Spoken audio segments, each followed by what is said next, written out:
Hello viewers, so I'm back with my new video, Korea's Renaissance, UAE SST, Book 1, Grade 7. Before I proceed with my video, just a humble request. If you haven't subscribed to Learn SST, please do subscribe and press the bell icon for the notification of my latest videos. And share it with your friends if you really like and would like to help your friends and classmates around. So here we have the learning objectives to explore Korea during the Joseon period. And what exactly was the Joseon period? Joseon period, which lasted for 500 years, that is for 5 centuries. It was a dynasty. That is the father who ascended the throne. After him it is his son, then his son, and it went on and on. So when you have the people of the same family ruling the empire, then it is called as dynasty. So it was the time when we had this Joseon dynasty existent from 1392 to 1910 Christian era. So we are talking about that period and how the paintings had taken place in those days. Then to examine the Dong Waldo painting of the main palace complex, you can see one Dong Waldo painting over here on the same slide. To analyze a newspaper editorial about the public water supply. So there is one editorial in my later slides. So in that you can see the importance of public water.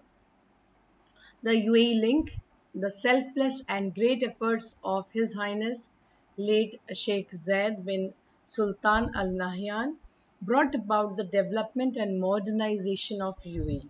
And I think all of you should agree to this fact.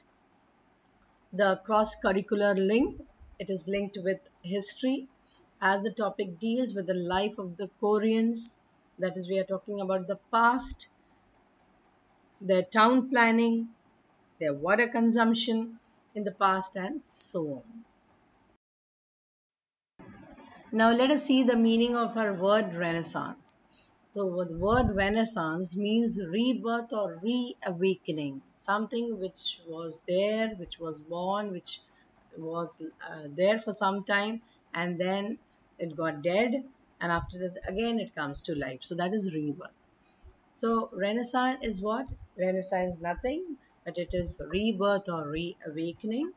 It is the time when the economies flourish and cultures develop.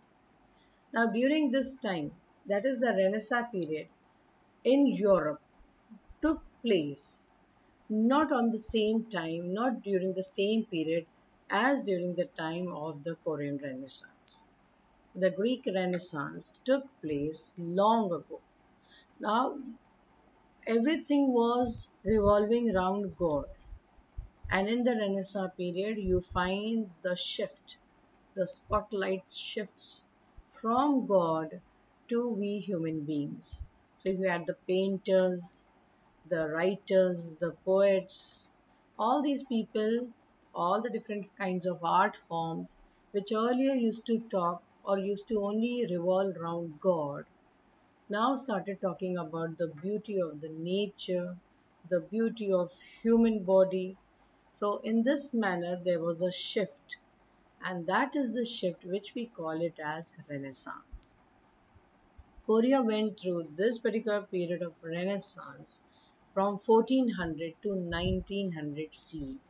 That was the time when the Joseon dynasty was ruling Korea. Artwork from this period shows how the culture was developing. Now here we have the paintings, the Dong Waldo, the actual palace which you can see, and then you can below you can see the painting. Okay, so here we have, I'm so sorry, it's not the painting, it's the actual pictures. A painting titled Dong Waldo was painted around the year 1826 to 1831 during the rule of King Sanjo. The painting shows two palace complex, which you can see over here right now. So present day they are near Seoul, which is the capital of South Korea. Changdeokjeong Palace and Changgyeonggang Palace, located on the east side of the main palace named as Gyeongbokgung Palace. I'm so sorry for my pronunciation. I can really not help it.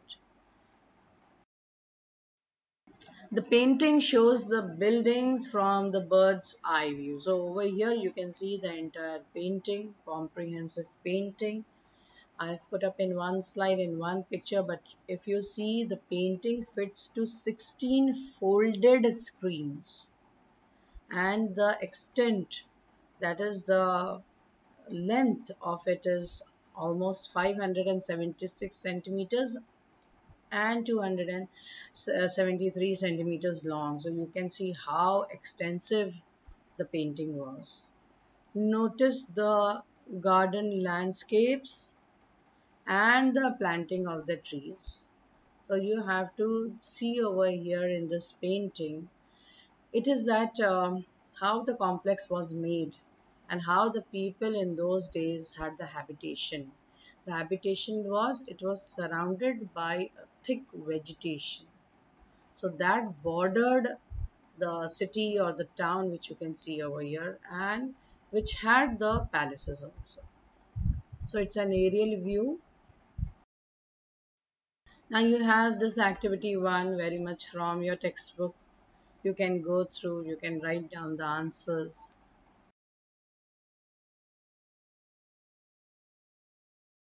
You have activity 2 again from your textbook. Please check out the answers. Activity 3 again very much from your textbook. So you just have to notice the palace areas and you have to write about what is your observations. There are certain more questions asked over here. You have to deal accordingly. Now, water supply in Korea. People were concerned about the public health at the time and discussed ways to improve it. Public health, right from the beginning of human civilization till now, is being given a top priority. If there is no concern about public health, it would lead to various diseases. So, public health, that is, health and hygiene, is of utmost importance. One of the important resources for any civilization is water. That's very true. That's the reason in olden days, in classical times, you had the civilizations. The ancient and the classical times civilization flourished on the river banks because water is life. Without water, we just can't think of surviving for a single day.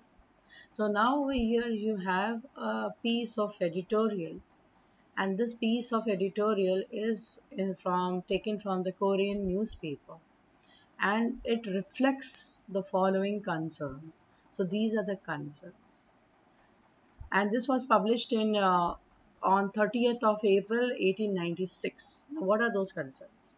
An editorial on Korea's water supply goes like this: water is of more value than railroads. So you have the trains and the trains moving on the tracks. So it is more valuable, water is more valuable than the trains, than the railroads, in other words. For instead of saving money, it saves life. So it's always better to save water. Do not waste it. Water is life. This is what he means over here. Money is not going to save our life, but water will surely. Without water, we just can't think of human survival or any living being surviving on the earth without the water. You can estimate the grade of civilization of any people by the amount of water they use. Now, what was the grade of civilization according to the usage of the water? People of Paris, that is of France, heads the list with 7 gallons a day for each individual. So each person were using 7 gallons of water. What a generous use of water. it is probable that a quart is what? It is 1/4 part of the 7 gallons. Now 1 gallon, that is 1 gallon and 75 ml. This was only the water which was consumed by an average Korean. So here you have 7 gallons being consumed by the French people, that is the Parisians. 1 gallon and 75 ml, that was sufficient for Korean families, each Korean person, while a pint would be oceans for the ordinary Chinese. Now, what exactly is the pint I have given over here? It is 1/8 of a gallon. So that is, it equals to not even you say 1 liter, but it is half a liter, almost 600 ml. So this was used by the Chinese. That means the Chinese use the water to the least capacity. Whereas in the US it is equal to 0.47 liters. Okay, that's another story. So over here you have the calculation wherein you have 1 gallon in Britain to be 4.55 liters, whereas in US it is 3.79 liters only. There is a variation in the measurement of the gallon in Britain and US. Now that's again not our concern. So over here we just have to concentrate on the usage of water by the Parisians, by the Koreans, and the least by the Chinese. Now here we have the reference of the Japanese too. The Japanese are said to be the great lovers of water, and so they are, but this is somewhat modified by the fact that so many of them are content to tail it second hand. That means they are using the water carefully, that is frugally, they are using the water. Next, here we have activity 4. You can see it's very much from your textbook. You can go through the answers, check out the answers, frame it still better in your own words. You have again the mathematical calculation table. I did it. Really, I found it slightly difficult to do the calculation, but I have done it. You can check out the answers. Please check the calculations if it is right. From your textbook, you have a question being asked over there, and the answer has been written over here. Same goes for activity 7 also. You have a question in your textbook, and this is what I could find a reasonable answer. I've written it down.